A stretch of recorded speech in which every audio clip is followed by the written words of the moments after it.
Es necesario alimentarnos para continuar viviendo, porque el hombre no solo vive de pan, sino de toda palabra que sale de la boca de Dios.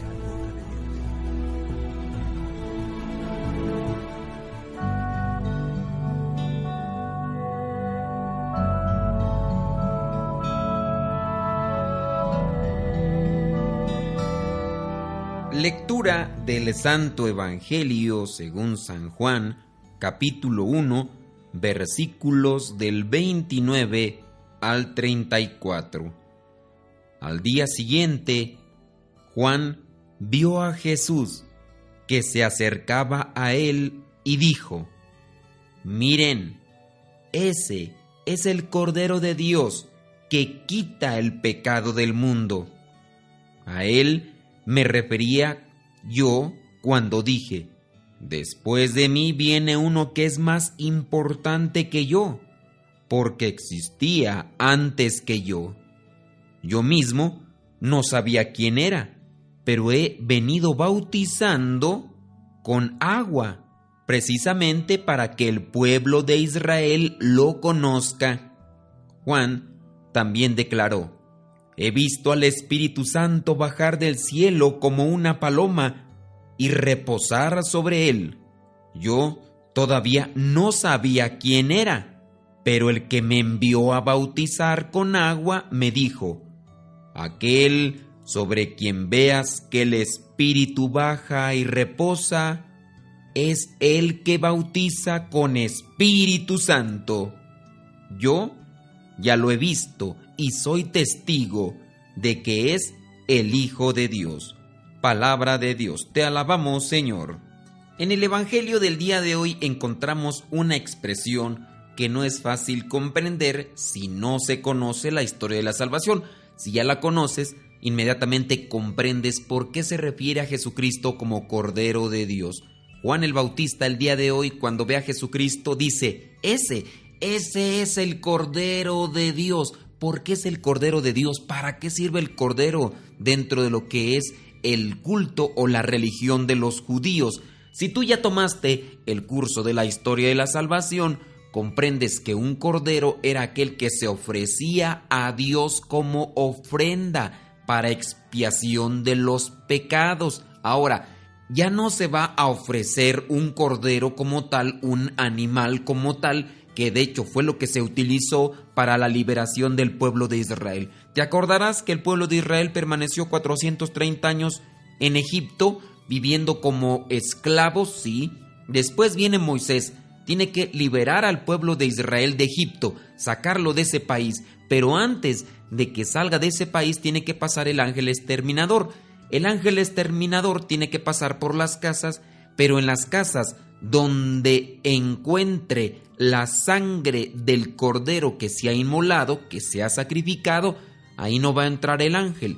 Y donde no encuentre la sangre, entrará y acabará con los primogénitos. Así que todos los hebreos, todo el pueblo de Israel, tienen que acabar con un cordero, tienen que sacrificarlo, y la sangre tienen que colocarla en las 4 esquinas de las puertas. Y de esa manera el ángel exterminador ya no entrará a sus casas. Bueno, este rito lo tienen que estar realizando año con año, porque es de la manera como Dios liberó al pueblo de Israel de aquel lugar de esclavitud, de aquel lugar de opresión. Pero ahora viene Jesucristo para hacer una liberación diferente a la del pueblo de Israel. Esta liberación que viene a hacer es la del pecado. Con Adán y Eva había quedado cerrado el paraíso, pero ahora Jesucristo viene a enseñarnos el camino de la salvación, pero al mismo tiempo, al ofrecerse Él en sacrificio, vendrá a liberarnos del pecado y abrirnos las puertas del paraíso.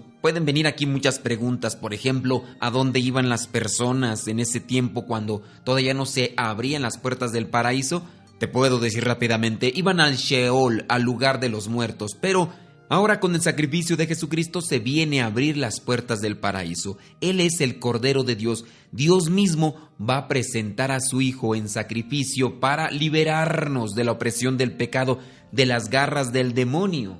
Encontramos otros datos importantes. También Juan tiene que recibir un aviso. ¿Cómo vas a saber quién es el Cordero de Dios? Bueno, Cuando mires al Espíritu Santo reposar sobre él, él es el Cordero, él es el elegido. Encontramos una característica. Juan el Bautista tiene una comunicación con Dios. Dios le da a conocer cuál es su plan, cuál es aquello que va a presentarle para identificar. Dios mismo le está enviando a bautizar, pero le dice que ponga mucha atención y cuando vea aquellos signos que ya le ha indicado, ahí es donde va a reconocer al Salvador, al Mesías, al libertador del pueblo de Israel. Pero no estamos hablando del pueblo de Israel, aquel que se liberó de Egipto, sino ahora estamos hablando de un nuevo pueblo que no viene a ser fundado en las 12 tribus de Israel, sino ahora viene a ser fundado en los 12 apóstoles que Jesucristo mismo se va a encargar de reclutar de entre sus discípulos. Tiene muchos discípulos Jesucristo, pero de entre ellos solamente va a escoger a 12. Estos 12 vienen a simbolizar las 12 tribus del pueblo de Israel y en esos 12 va a fundar lo que es su iglesia. Y en esa iglesia van a ser el nuevo pueblo de Dios. Muy bien, ahora ya te presenté todo lo que es el contexto. Bueno, no todo el contexto, te presenté algunas ideas para que pudieras comprender el contexto, si es que no lo sabías, de lo del Cordero de Dios. Vienen también los signos que Dios le da a conocer a Juan el Bautista para que reconozca al Mesías. Muy bien, ya conocimos esto. Y ahora, ¿qué reflexión me queda a mí? Bueno, podemos hacer una reflexión con respecto a esto. Juan el Bautista tiene una relación muy cercana con Dios. Dios le envía a que realice algo. Juan el Bautista lo está realizando. Muchos lo confunden con el Mesías.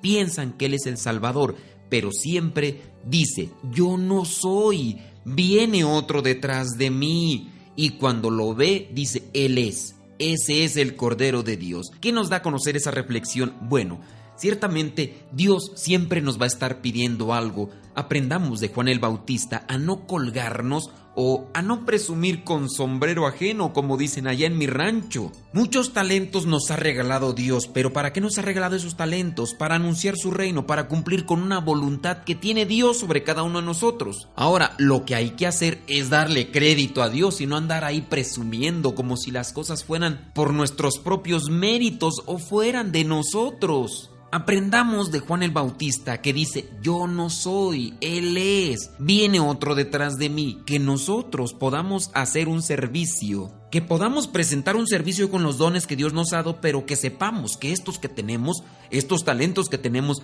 no son propios, sino que Dios me los ha dado para dar un servicio. Con esto podría también sacar una reflexión con respecto a las actividades que realizamos. Tú estás en una parroquia, estás sirviendo, bueno, pues las cosas que estás sirviendo a Dios. No trates de sacar provecho personal y andar presumiendo con sombrero ajeno. Sé agradecido. Estamos iniciando año. Muy bien, estos ejemplos nos pueden ayudar para reflexionar. ¿Qué tan humilde soy? ¿Reconozco todo lo que Dios me ha dado? ¿Soy agradecido con Él? Cuando me toca hablar de los talentos que Dios me ha dado, ¿me ensalzo yo mucho o llego a mencionar que son dones de Dios? No sé por qué me viene a la mente ahorita lo que son algunos cantantes católicos que de repente se aprovechan de todo esto que se ha dado en torno a los talentos que Dios les dio.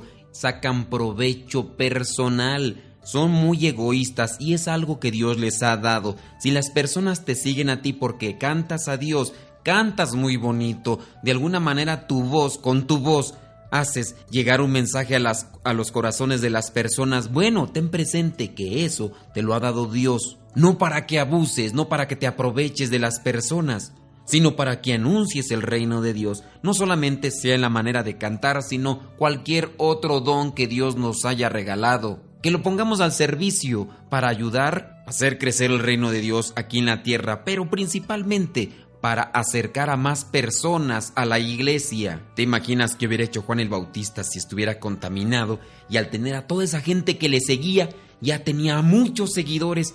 Se hubiera aprovechado de ellos si no hubiera estado purificado, pero como tenía un corazón muy sincero y tenía una cercanía con Dios, ese corazón estaba purificado de toda vanidad, de todo egoísmo, y así pudo cumplir con la voluntad de Dios. Que el día de hoy nosotros también busquemos cumplir con la voluntad de Dios y reconozcamos que todo lo que estamos haciendo dentro de la iglesia y también durante el trabajo podemos anunciar el reino de Dios. Dios nos da muchos talentos, pero hay que reconocer que todos son de Él y hay que darle la honra y la gloria a Él.